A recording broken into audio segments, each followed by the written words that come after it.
Pria ini bernama Mike. Dia adalah CEO atau pemilik perusahaan kecil di negara Kanada bernama Research in Motion. Pagi itu, Mike bersama sahabatnya yang bernama Douglas pergi ke suatu perusahaan konstruksi untuk mencari investor yang mau mendanai proyek barunya. Di sisi lain, terlihat seorang pria bernama Jim juga sedang dalam perjalanan menuju kantor. Jim adalah direktur keuangan di perusahaan konstruksi tempat Mike akan presentasi. Di kantor, dia terkenal sebagai atasan yang galak dan sering ngomong kasar ke bawahannya. Hari itu saat Jim masuk ke ruangan bos memberitahu kalau perusahaan mereka baru aja diakuisisi dan akan ada perombakan tim. Jadi di rapat nanti, bos meminta Jim untuk tetap profesional meski jabatannya sebagai direktur keuangan digantikan orang lain. Mendengar kabar barusan, Jim seperti tak terima. Sementara itu, di ruangan Jim, sambil menunggu, Mike terus berusaha menghafalkan tulisan kertas yang nanti ingin dia presentasikan. Waktu sedang menghafal, Mike mendengar seperti ada suara desis dari telepon di meja Jim. Pas diperiksa, ternyata di bawah teleponnya ada tulisan Made in China. Karena Mike orangnya perfeksionis, jadi walaupun suara desisnya pelan, Mike tetap gregetan. Sebagai teknisi, detik itu juga dia nekat membongkarnya. It has no off switch. He's not gonna get steel. Okay, bald, scary looking guy. Right now. God damn it. Much better. Beruntung mereka selesai tepat waktu. Ketika bertemu Jim, Mike dan Douglas langsung memperkenalkan diri. Perusahaan mereka yaitu Research in Motion saat ini sedang ingin membuat HP baru yang akan mengubah dunia. Mereka menjelaskan HP-HP yang sekarang beredar di pasaran fungsinya cuma bisa menelpon atau SMS aja, tapi nggak ada yang bisa internetan. Padahal sinyal internet sekarang sudah tersebar luas di mana-mana. Jadi HP baru ciptaan mereka nanti adalah HP pertama di dunia yang akan bisa teleponan, SMS-an sekaligus internetan. Dan yang lebih keren, bisa ngirim email lewat HP juga. Nggak perlu lagi ngirim email lewat komputer. Mulai sekarang semua bisa dilakukan dalam satu genggaman HP kecil yang muat dimasukkan ke kantong. HP yang mereka beri nama Pocket Link. Mendengar ide luar biasa itu, sayangnya Jim tak tertarik sama sekali. Lagi pula perusahaan tempatnya bekerja ini adalah perusahaan konstruksi dan hanya mau berinvestasi di bidang konstruksi juga, bukan bidang teknologi. Sambil berjalan keluar, Jim berpesan agar Mike mengubah nama HP-nya karena nama Pocket Link jelek. Tak lama kemudian, Jim bersama para petinggi baru perusahaan memulai rapat pertama mereka. Namun tak sesuai instruksi bos tadi. Di rapat pertama itu bukannya memberi kesan yang baik, Jim justru malah membongkar cara licik perusahaan dalam menghindari pajak. Mendengar ucapan Jim, bos terdiam syok. Dari luar ruangan sebelum pergi, Mike menyaksikan bagaimana kehebatan Jim saat presentasi. Jauh berbeda dengan cara presentasinya tadi. Dan inilah masa-masa di mana perusahaan-perusahaan saling beradu inovasi dan perang teknologi.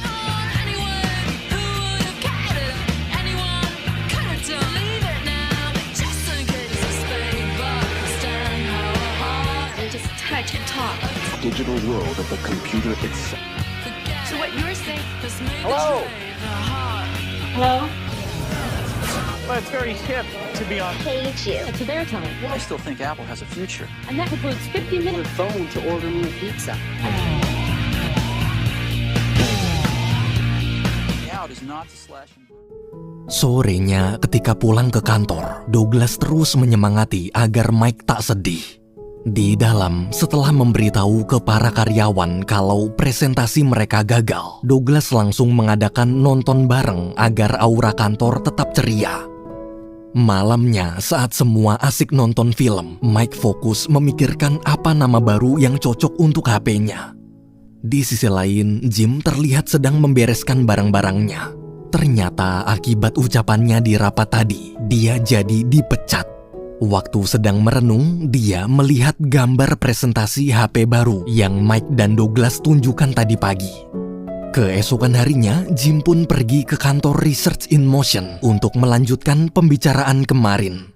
Sesampainya di sana, Jim bingung kenapa kondisi kantornya seperti gudang berantakan dan seluruh karyawannya juga bukannya kerja tapi malah asik main game. Di restoran, Douglas menjelaskan kalau motonya adalah bekerja sambil bermain. Seminggu sekali, dia juga selalu mengadakan acara nonton film bareng agar para karyawan tak stres kerja. Karena tak ingin basa-basi, Jim langsung to the point. Dia bersedia bergabung untuk mensukseskan proyek HP baru Mike asalkan dia dijadikan CEO dan dapat saham 50%. Jim menasehati dunia bisnis itu sangat kejam. Jika lembek maka pasti kalah. Sebagai CEO, presentasi di depan satu orang aja Mike nggak bisa, apalagi di hadapan banyak orang. Mereka butuh CEO yang tegas, tahu market, tahu cara menjual produk, serta punya banyak relasi. Dan hanya Jim lah satu-satunya orang yang bisa mensukseskan perusahaan mereka. Mendengar tawaran barusan, Douglas menyuruh Mike menolak. Sesuai saran sahabatnya, Mike pun menolak. Melihat sifat CEO yang tak bisa tegas mengambil keputusan sendiri, Jim kecewa lalu pergi dari sana. Sorenya di kantor, waktu Douglas dan karyawan lain asik main game, Mike mencoba menghubungi klien bernama Carl. Carl adalah pimpinan perusahaan besar asal Amerika dan bulan lalu dia pernah memesan ribuan modem senilai 1,6 juta dolar atau 23 miliar rupiah. Mike bertanya kenapa sampai sekarang uangnya masih belum dibayar juga, padahal pesanan ribuan modemnya sudah jadi dan sudah siap dikirim ke Amerika. Carl pun tertawa. Dengan gampangnya, dia bilang kalau pesanan dibatalkan, jadi dia tak mau membayar. Mendengar pembatalan sepihak itu, Mike cuma bisa diam. Dia takut melawan karena perusahaan kecilnya tak mungkin bisa menang melawan perusahaan besar Carl. Besoknya, Mike dan Douglas sangat frustasi. Ribuan modem senilai 1,6 juta dolar menumpuk di gudang seakan jadi sampah. Mike begitu muak. Kenapa dia tak bisa jadi pimpinan perusahaan yang tegas? Di tengah obrolan, seketika Mike teringat tawaran Jim kemarin. Malamnya terlihat Jim sedang menonton pertandingan hoki di TV. Jim ini suka banget sama olahraga hoki, jadi dia paling gak suka diganggu kalau lagi nonton hoki. Waktu lagi serius nonton, Mike menelpon. Di telepon, Mike menawarkan Jim untuk jadi wakil CEO dan dapat 33% saham perusahaannya, asalkan Jim bersedia membayar 125.000 dolar atau 1,8 miliar rupiah. Mendengar tawaran itu, Jim pun menjawab, Sure. Deal. Awesome, dude!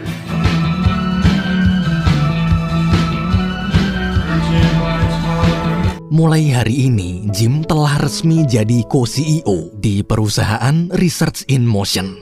Namun di hari pertama masuk, Mike langsung memberitahu Jim soal masalah pesanan modem kemarin. Tanpa ada rasa takut sedikit pun, Jim buru-buru menelpon dan memaki-maki Carl. Jim mengancam jika uang pesanan modemnya tak segera dibayarkan, maka dia akan menjual ribuan modem itu ke perusahaan Amerika lain dengan harga yang jauh lebih murah. Mendengar ancaman Jim, Carl akhirnya bersedia membayar. Kehadiran Jim benar-benar membuat perubahan besar. Walaupun galak, tapi Mike merasa senang sekarang ada orang tegas yang menemaninya memimpin perusahaan. What the fuck is that? Oh, get off the fucking internet! Mike, getting paid. I can fix that.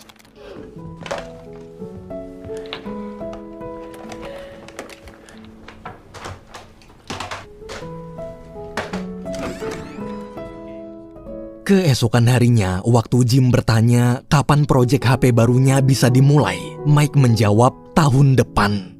Jim pun kaget kenapa lama banget. Bahkan prototipe atau satu produk yang bisa dijadikan contoh aja sama sekali nggak ada.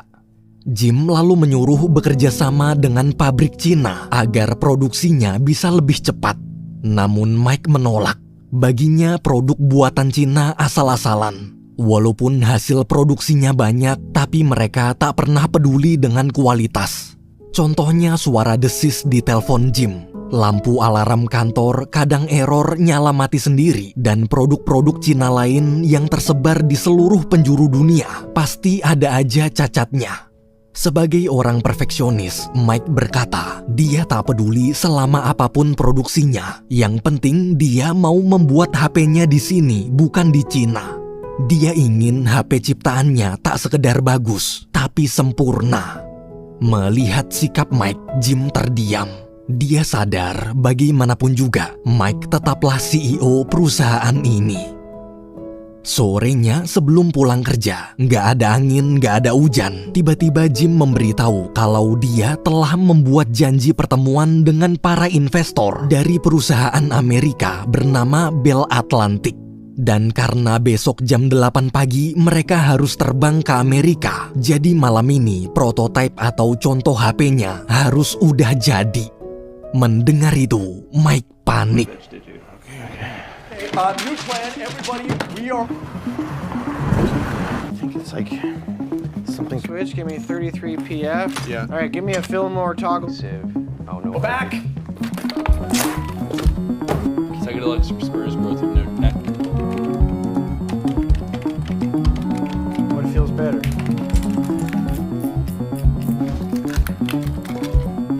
So, add in the lithium. Still hot. Still hot. Yeah, I'll see you guys tomorrow. Untungnya Mike dan Douglas selesai tepat waktu. Pagi itu juga, tepat jam 8, Jim datang menjemput. Sebelum berangkat, Mike meminta agar Jim mengizinkan Douglas ikut karena dia adalah sahabat terbaiknya yang selama ini selalu menemaninya kemanapun dia pergi. Namun dengan dingin, Jim menyuruh Mike meninggalkan orang tak berguna itu. Mereka berdua kemudian berangkat menuju Amerika Serikat.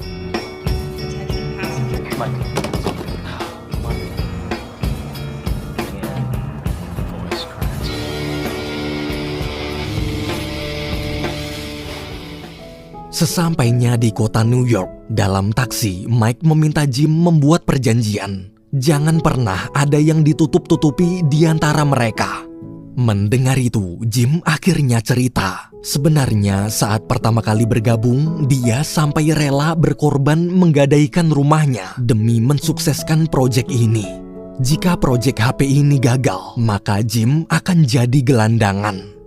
Ketika sampai di gedung Bell Atlantic, mereka berdua pun masuk.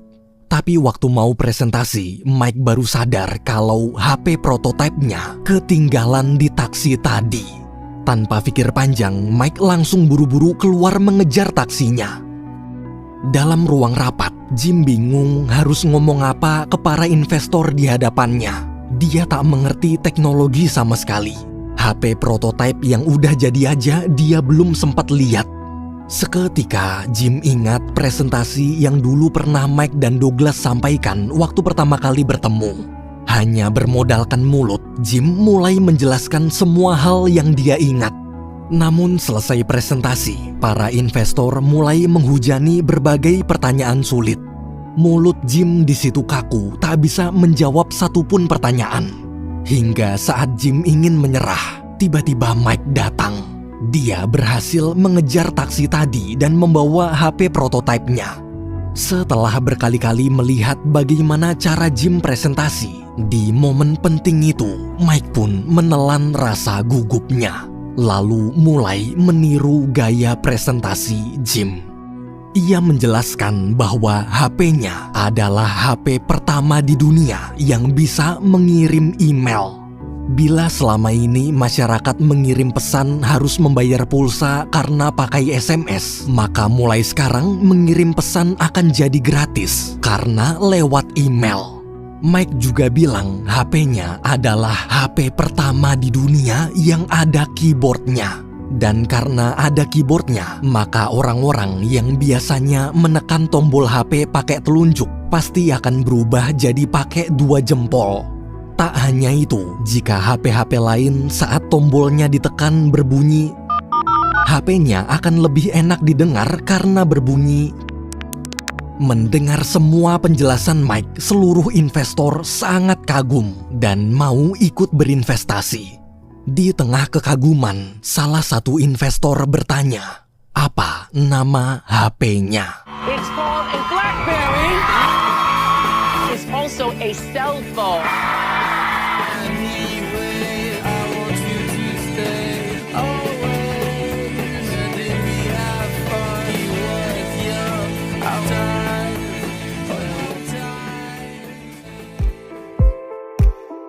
Beberapa tahun kemudian, tepatnya di tahun 2003, kini terlihat perusahaan Research in Motion telah pindah ke kantor yang jauh lebih besar dari sebelumnya. Saham naik, karyawan sangat banyak, dan Jim, Mike, serta Douglas sekarang sudah jadi orang kaya. Siang itu, waktu Jim baru sampai kantor, Mike memberitahu kabar gembira, yaitu uji coba mereka untuk mengubah sistem pengiriman pesan telah berhasil. Mulai sekarang, masyarakat sudah tak perlu lagi kirim pesan lewat SMS atau email, tapi bisa lewat aplikasi Messenger. Dan karena aplikasi itu hanya ada di HP BlackBerry, Mike pun menamainya BlackBerry Messenger, atau disingkat BBM. Di tengah obrolan, mereka kedatangan tamu. Dia adalah Carl, pimpinan perusahaan besar Amerika yang dulu pernah memesan ribuan modem buatan Mike. Jim, Carl, dan Mike lalu pergi ke restoran. Di sana, Carl mengajak perusahaan Research in Motion untuk bergabung dengan perusahaannya. Mendengar tawaran itu, Mike langsung menolak. Dia masih sakit hati karena dulu Carl pernah hampir membatalkan sepihak pesanan ribuan modemnya sampai dia nyaris bangkrut. Namun Jim hanya terdiam. Dia sadar sekarang posisi perusahaan Carl masih jauh lebih besar dibanding BlackBerry. Jika Jim menolak tawaran ini, maka Carl bisa aja mengakuisisi paksa saham BlackBerry dan menendang mereka berdua keluar dari perusahaan. Sambil pura-pura senyum, Jim pun meminta Carl memberikannya waktu untuk memikirkan tawaran tadi. Saat kembali ke kantor, Jim marah-marah dan menyuruh seluruh teknisi membuat lebih banyak HP lagi. Tapi Douglas menjawab kalau BlackBerry udah nggak bisa produksi HP lagi karena kapasitas server aplikasi BBM hanya bisa menampung 500.000 pengguna aja. Jika lebih, maka server akan overload. Mendengar itu, Jim tak peduli. Dia kemudian mengajak Mike keluar, lalu bertanya bagaimana cara meningkatkan kapasitas server pengguna BBM. Dengan berat hati, Mike menjawab, server sudah tak mungkin bisa ditingkatkan lagi. Jadi mau nggak mau, mereka harus berhenti menjual HP baru dan fokus menjaga 500.000 pengguna yang sudah ada. Jim pun marah besar. Dia tak peduli soal masalah server, karena itu tugas Mike sebagai teknisi.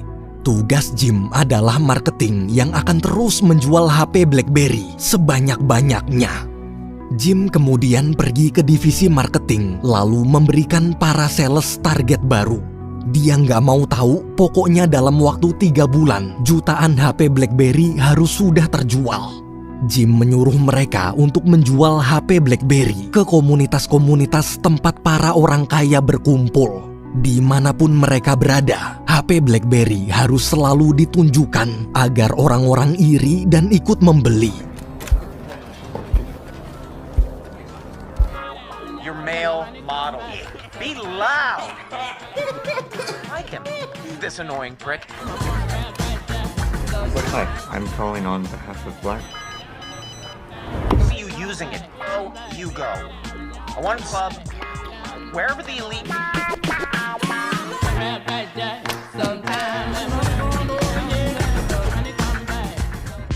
Demi meningkatkan kapasitas server BBM, Jim bahkan sampai menggunakan berbagai macam cara, termasuk cara ilegal. Dia merekrut kepala teknisi dari perusahaan-perusahaan besar Amerika untuk pindah ke BlackBerry menggunakan surat palsu senilai $10 juta. Isn't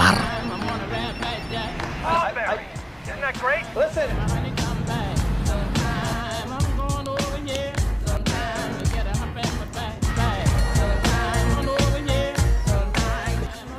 It's a status. You are not salesman anymore. Namun di saat penjualan naik sangat tajam, Mike serta para teknisi lain masih belum bisa meningkatkan kapasitas server BBM. Akibat server melebihi batas, jutaan pengguna komplain kenapa aplikasi BBM selalu delay, bahkan error saat mengirim pesan. Kabar tentang errornya sistem BBM pun masuk berita TV, hingga membuat saham BlackBerry anjlok parah. Beberapa hari kemudian, setelah Jim berhasil merekrut 2 kepala teknisi dari Amerika, Mike langsung mengajak mereka berdua rapat di restoran untuk membahas cara meningkatkan kapasitas server BBM. Ketika rapat, Mike kagum mendengarkan bagaimana kedua teknisi profesional itu saling berdebat dan saling memberi masukan yang tak pernah dia pikirkan sebelumnya. Jauh berbeda dengan Douglas serta teknisi-teknisi lainnya. Setelah dapat solusi, waktu kembali ke kantor, Mike terdiam kecewa melihat para teknisinya sedang asik main. Padahal dari tadi dia sibuk kerja memikirkan nasib perusahaan yang terancam bangkrut ini. Demi mengubah suasana kerja agar jadi lebih profesional, siangnya datanglah seorang kepala pengawas baru yang orangnya botak, gendut, dan gualak banget. Sambil marah-marah, kepala pengawas itu memerintahkan seluruh teknisi untuk fokus bekerja. Pokoknya kalau masalah server ini sampai minggu depan masih belum selesai juga, maka mereka semua akan dia pecat. Tak lama kemudian, saat Douglas baru selesai makan siang dan baru sampai kantor, dia bingung kenapa para teknisi terlihat masih sibuk kerja. Padahal sebentar lagi ada acara nonton film bareng seperti biasanya. Kantor juga mendadak jadi bersih. Setelah mendengar cerita dari teknisi lain, Douglas pun protes ke Mike. Dengan dingin, Mike menjawab, mulai sekarang jika masih ingin bekerja di perusahaan HP nomor 1 di dunia ini, maka semua harus fokus bekerja. Nggak ada lagi main-main. Beberapa minggu kemudian, masalah overload server BBM akhirnya berhasil diselesaikan.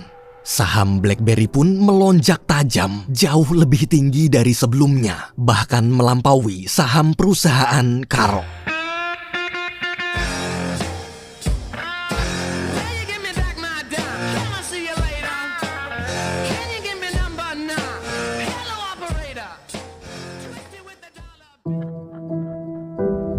Tahun kemudian, tepatnya di tahun 2007, saat sedang rapat, penampilan serta sifat Mike sekarang terlihat telah berubah total. Dia jadi suka marah-marah, ngomong kasar, dan sombong mirip seperti Jim. Rapat pagi itu sedang membahas tentang pembuatan BlackBerry model terbaru, yaitu BlackBerry Bold. Agar biaya produksi lebih murah dan agar lebih cepat, anggota rapat menyarankan untuk bekerja sama dengan pabrik Cina. Mendengar nama pabrik Cina disebut, Mike menolak. Di tengah rapat, tiba-tiba Douglas teriak memanggil. Ketika kembali ke ruangan teknisi, Mike kaget. Ternyata Steve Jobs sedang mengadakan siaran langsung di TV tentang perilisan produk Apple terbaru, yaitu HP pertama di dunia yang layarnya bisa disentuh. Steve Jobs berkata, daripada HP berkeyboard tapi layar sempit, lebih baik HP berlayar besar dan touchscreen. Melihat presentasi itu, Mike shock. Waktu masuk ke ruangannya, Mike dapat telepon dari petugas lembaga pengawas saham. Di telepon, petugas menjelaskan kalau sekarang BlackBerry sedang dalam masa penyelidikan karena mereka menemukan adanya dugaan perbuatan ilegal. Mike yang tak tahu apa-apa langsung menutup teleponnya. Tak hanya Mike, ternyata Douglas juga ditelepon. Respon mereka berdua sama. Douglas hanya menjawab dia tak tahu apa-apa lalu menutup teleponnya. Siangnya, Mike bersiap-siap pergi ke Bell Atlantic untuk melaporkan perkembangan terbaru perusahaan pada para investor. Namun karena Jim sedang ada urusan di luar, jadi dia menyuruh Mike pergi sendirian. Mike yang gugup pun meminta Douglas menemaninya. Di New York, selesai mempresentasikan BlackBerry model terbaru, yaitu Bold. Para investor bingung kenapa model barunya biasa aja. Investor berharap Mike datang membawa ide untuk melawan HP iPhone yang udah touchscreen. Dengan sombong, Mike menjawab, ide layar sentuh adalah ide bodoh. Dia yakin tak ada satupun orang di dunia ini yang mau pakai HP layar sentuh. Masyarakat akan merasa lebih satisfying dengan suara klik-klik saat menekan keyboard. Tapi meski sudah berusaha diyakinkan, ekspresi para investor tetap kecewa. Berbeda dengan saat bersama Jim, kehadiran Douglas di situ tak membantu sama sekali. Sepanjang rapat, melihat Mike dihujani pertanyaan, Douglas cuma bisa bengong tanpa membantu menjawab. Sebelum pergi, agar kerjasama tak dibatalkan, Mike terpaksa berbohong. Dia bilang sebenarnya BlackBerry sedang ada proyek rahasia untuk membuat HP layar sentuh juga. Tapi berbeda dengan iPhone, layar BlackBerry nanti akan tetap bisa berbunyi klik saat disentuh.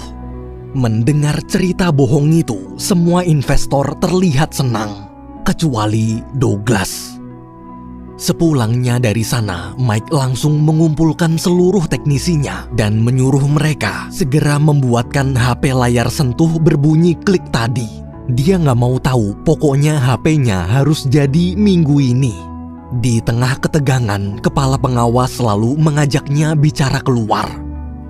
Di luar, kepala pengawas marah. Ide HP baru itu tak masuk akal dan tak mungkin bisa dibuat. Seandainya bisa pun tetap butuh waktu minimal setahun. Jika Mike benar-benar butuh cepat, maka satu-satunya cara adalah bekerja sama dengan pabrik Cina. Karena sudah sangat stres, Mike akhirnya setuju. Douglas yang dari tadi mendengar obrolan mereka berdua pun mencoba mengingatkan agar sahabatnya itu kembali ke jati dirinya. Mike yang dia kenal adalah orang yang perfeksionis dan selalu mengutamakan kualitas. Mendengar ucapan Douglas, Mike meledak. Ia meluapkan semua amarahnya dan berkata, orang tak berguna seperti Douglas tak pantas menasehatinya. Di sisi lain, di pesawat pribadi, terlihat Jim sedang asik nonton acara wawancara seputar dunia hoki. Seperti biasa, setiap kali dia sedang menikmati dunia hokinya, dia tak pernah mau diganggu sama sekali. Walaupun perusahaannya sekarang sedang terancam bangkrut. Siang itu, Jim baru pulang dari Amerika dan dia baru aja membeli salah satu klub hoki kesukaannya. Waktu kembali ke kantor, kepala divisi marketing melapor bahwa ada HP baru lain yang penjualannya meningkat tajam mengalahkan BlackBerry, yaitu iPhone. Kepala marketing menjelaskan jika dibiarkan begini terus, maka cepat atau lambat orang-orang akan meninggalkan BlackBerry. Di tengah obrolan, Mike datang. Mike bertanya, kenapa lembaga pengawas saham seperti sedang mengejar-ngejar mereka. Dengan santai, Jim malah menjawab, itu bukan urusan penting. Jim lalu balik bertanya, kenapa iPhone bisa mengalahkan mereka. Sama seperti Jim, Mike cuma menjawab, itu bukan urusan penting. Karena merasa masalah iPhone ini masalah serius dan harus segera diselesaikan, Jim pun menelpon salah satu petinggi iPhone, lalu membuat janji ketemuan untuk negosiasi. Namun dalam pesawat pribadinya, waktu mau terbang, mendadak pihak klub hoki menelpon dan menyuruh Jim datang ke kantor sekarang juga. Bukannya menyelamatkan perusahaannya yang sedang terancam bangkrut, Jim justru memilih pergi mengurus klub hokinya. Sementara itu, di parkiran kantor BlackBerry, terlihat salah satu karyawan sedang mencopot pelang nama Douglas di tempat mobilnya biasa parkir. Semenjak kejadian tadi, Douglas memutuskan keluar dari BlackBerry karena dia tak mau bekerja di tempat di mana dia tak dihargai. Di kantor klub hoki, para petinggi klub yang baru selesai rapat memanggil Jim masuk, lalu memberitahu bahwa dari hasil rapat, para petinggi memutuskan tak jadi menjual klub hoki mereka ke Jim karena karakter Jim yang sangat kasar dinilai tak cocok dengan filosofi klub. Mereka khawatir perilaku Jim akan mencoreng nama baik klub. Mendengar itu, Jim marah besar. Dengan sombong, dia berkata, jangankan membeli satu klub, bila dia mau bahkan satu liga juga bisa dia beli semua. Sambil terus memaki-maki, Jim keluar dari sana. Meski sudah tak mungkin sampai tepat waktu, Jim tetap memaksa menemui petinggi iPhone. Sayangnya, sesampainya di bandara, petinggi iPhone itu menelpon dan mengatakan kalau Jim terlambat. Pintu negosiasi telah ditutup. Di sisi lain, di kantor BlackBerry, terlihat tim petugas dari lembaga pengawas saham baru sampai, kemudian langsung menggeledah ruangan Mike. Petugas menjelaskan bahwa BlackBerry diduga telah melakukan tindakan kriminal pelanggaran hukum karena merekrut kepala teknisi dari perusahaan-perusahaan besar Amerika menggunakan surat palsu. Mike di situ bingung, dia benar-benar tak tahu apa-apa. Agar kasus ini bisa cepat selesai, para petugas pun menawarkan Mike kesepakatan. Malamnya, ketika Jim kembali ke kantor, dia bingung kenapa kondisi kantor sangat sepi. Tak ada orang sama sekali. Waktu bertemu Mike, Jim memberitahu kalau dia punya rencana baru untuk mengalahkan iPhone. Namun ekspresi Mike hanya terdiam dingin. Mike lalu menyuruh Jim bertanggung jawab atas pelanggaran hukum yang telah dia lakukan. Mike cerita, dia telah membuat kesepakatan dengan pihak lembaga pengawas saham untuk menjebak dan menangkap Jim saat kembali ke kantor. Jika dia membantu menyerahkan Jim, maka BlackBerry akan bisa bebas dari tuntutan. Mike juga bilang, sekarang para petugas sudah menunggu di depan pintu keluar. Mendengar itu, Jim hanya terdiam. Dengan pasrah, ia pun menyerahkan diri. 1 tahun berlalu, pada tahun 2008, terlihat Mike baru sampai kantor. Tak ada lagi Douglas, tak ada lagi Jim. Kini hanya tinggal Mike sendirian.